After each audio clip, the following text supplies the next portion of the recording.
Alright, strap in and sharpen your swords, or pizza cutters, or whatever you call your mouse, because today we're diving headfirst into a glorious pile of slashes, combos, explosions, and flying limbs. These aren't your average tap-tap combat games where you politely poke enemies until they fall over. These are the games where you turn every room into a blender full of regret. Welcome to 15 hack-and-slash games with combat so satisfying your controller might ask for a cigarette afterwards. Die! This game is less hack and slash and more cosmic temper tantrum simulator. You play as Asura, the angriest dad in the universe who punches deities so hard they explode into galaxies. The dude literally screams his way through gods, space Buddhas, and a planet-sized old man who dares slap him like a cosmic mosquito. Combat feels like mixing Dragon Ball with a drum solo on a nuclear warhead. Half the game is quick-time events, the other half is Asura yelling louder than your neighbor's blender at 6 a.m. Nothing makes sense. And that's exactly why it's glorious.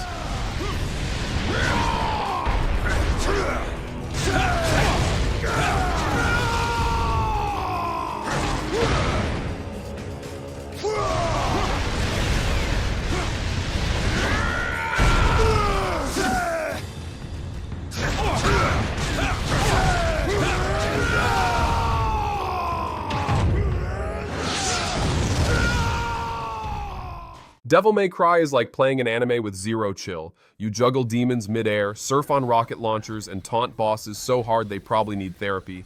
Dante's sword is bigger than your self-esteem, and he somehow makes killing monsters look like dancing at a nightclub sponsored by Monster Energy. The combat system lets you launch enemies into the sky, then combo them until the game itself applauds you with a glowing, smokin' sexy style. It's chaos, it's cool, and it makes you feel like a caffeinated hurricane in leather. Now I'm a little motivated.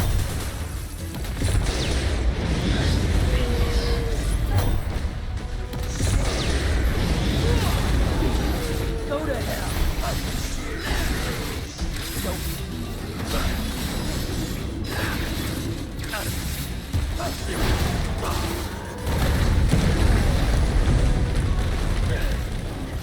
Dynasty Warriors is what happens when one warrior says, "I got this," and then solo wipes 1,000 enemy soldiers like they're unpaid interns. You're basically a historical superhero slashing nameless dudes who politely wait their turn to die. Origins turns the dial to 11. Now your attacks cause shockwaves, explosions, and probably emotional damage. You'll combo through entire battalions like you're trimming hedges with a chainsaw. Forget strategy. Just swing, yell something vaguely inspiring, and watch the body count pile up like laundry day at a frat house. Victory is within our grasp. Everyone, keep going. No retreat.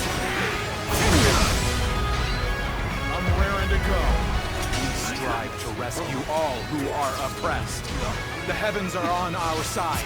We must rid the world of these imperial beasts. What are you talking about? Who exactly are you trying to save? Take Cloud's giant sword, add 3 cups of anime hair, a sprinkle of moody backstory, and you get a combat system so stylish it deserves its own cologne line. 1 minute you're slashing robots, the next you're slow-mo swapping to Tifa to punch reality itself. Every move feels like a cinematic trailer you didn't pay for. And Barrett, man's a walking tank with a gun for an arm and commentary that belongs on a cooking show. If button mashing and tactical swapping had a baby, metaphorically, it would wear leather and star in this game. Time to bash straight! Careful. This thing's already pissed off enough. I got your number.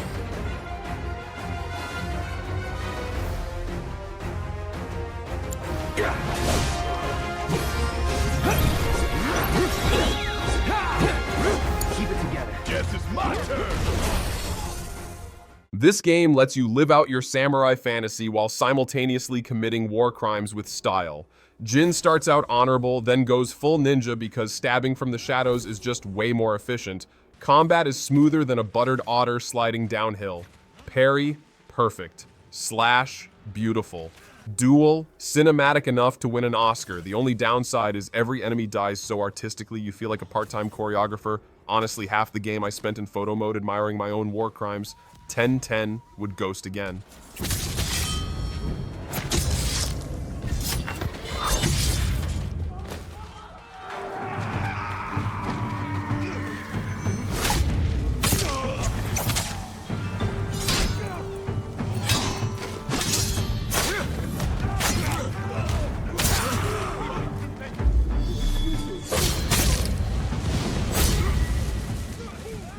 Ghostrunner is what happens when a cyber ninja drinks 6 espressos and decides gravity is optional.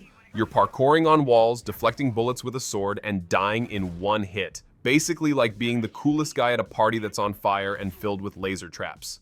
It's part Mirror's Edge, part Techno Doom Rave, and part how many times can I respawn before my controller files a complaint? But when you finally slice a guy mid-air while slow motion dodging his buddy's laser, yeah, that's the good serotonin. You're not just a blade, you're a caffeinated lightning bolt in a hoodie. One way or the other. But every hour he's out there is an hour too long. Eventually, it just doesn't cut it. Almost there. Just one more push.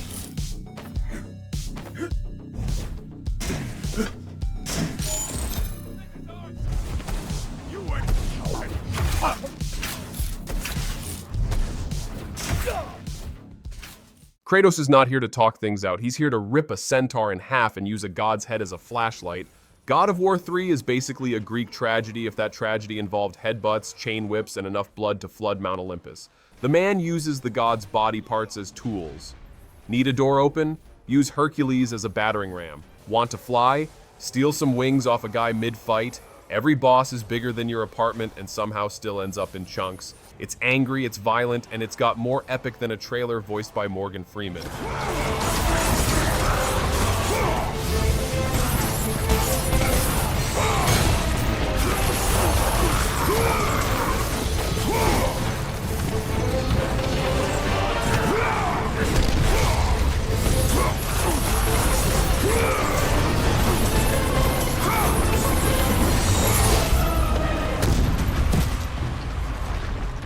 This game is like slicing a dubstep track with a katana while being shouted at by a philosophy major. Raiden, our cyborg hero, can cut anything. Cars, enemies, helicopters, probably taxes too. You go full fruit ninja on a battlefield while metal music yells at your soul. The bosses throw tanks at you like they're party favors, and Raiden just blocks it with his heels. You parry bullets, sprint on missiles, and give monologues about memes mid-fight. Nothing makes sense, but when the final boss rips his shirt off and suplexes you into the earth, you just accept it.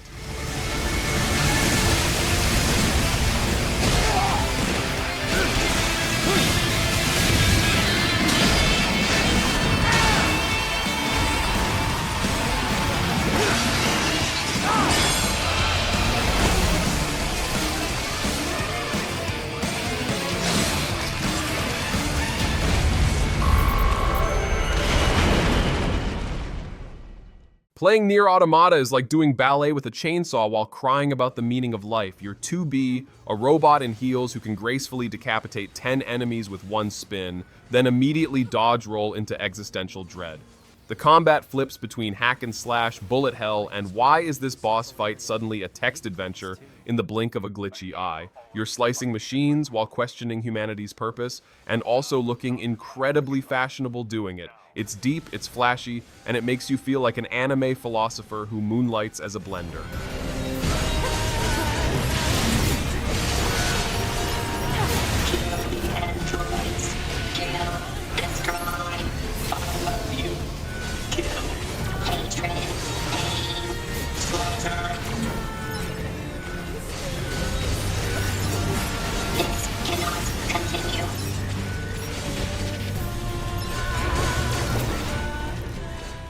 Ryu Hayabusa doesn't dodge problems. He backflips over them and then slices them into sushi. Ninja Gaiden is the kind of game that hands you a sword and says, "Hope you like dying, champ." Enemies hit like trucks and come in swarms, but once you master the controls, you become a human paper shredder in a mask. Heads fly, arms drop, and combos feel like angry poetry. Every fight is a boss fight, every alley is a trap, and every health item is more precious than rent money. You're not just a ninja, you're an acrobatic blender with a grudge.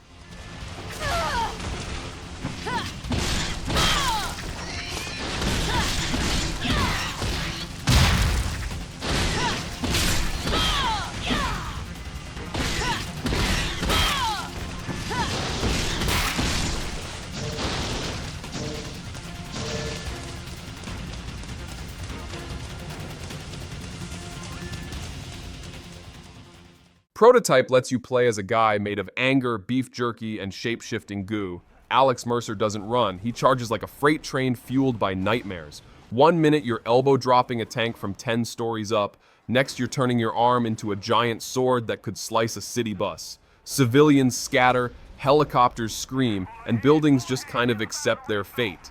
The combat feels like mixing Hulk rage with Blender physics. You're not fighting enemies, you're redecorating the map using violence and spiky appendages. Stealth? Forget it. You are the siren. Roger, warm up the track. We're rolling in.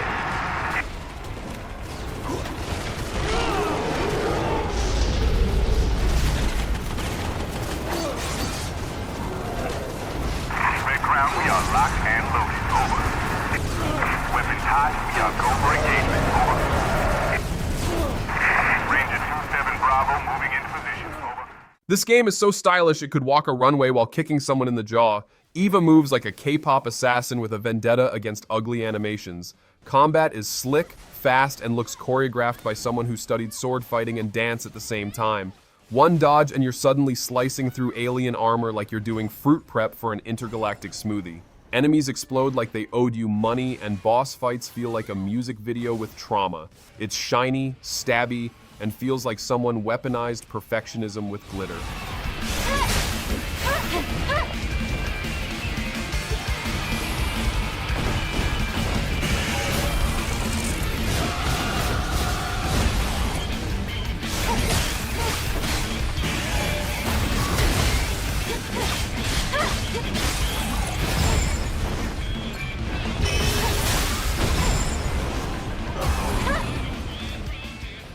This game is basically zombies, swords, and fashion colliding in a fever dream made by a sleep-deprived DJ. You play bikini-clad sisters dual-wielding blades soaked in blood like they're on a spa day with violence. The more zombies you kill, the bloodier you get, until your characters look like they just wrestled inside a ketchup factory. It's not trying to be smart, it's just here to ask, what if fan service could decapitate a crowd? Combos are dumb fun, the story is barely awake, and the entire experience feels like a cult classic with a hangover.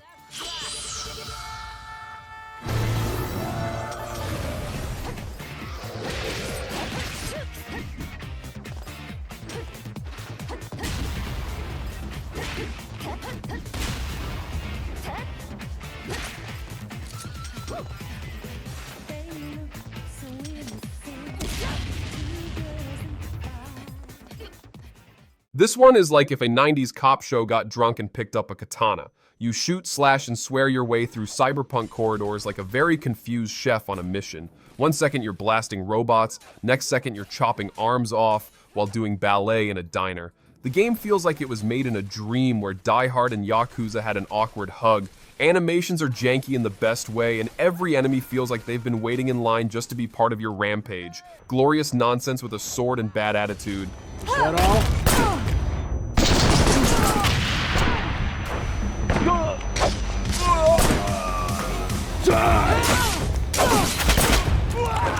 Is that all?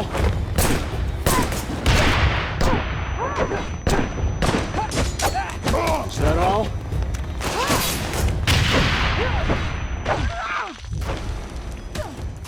This game is a violent apology for the movie it's based on. Logan doesn't just claw enemies, he shreds them like cheese at a pizza parlor run by psychopaths. You heal in real time so you can actually watch your body unsplode mid-fight, which is both cool and mildly disturbing. Combat is heavy, crunchy, and full of rage, like a bear in traffic. Finishing moves include impaling people on forklifts and punching through torsos like they're paper bags. You're not just Wolverine, you're Wolverine at full spicy mode, and every level is a crime scene in progress.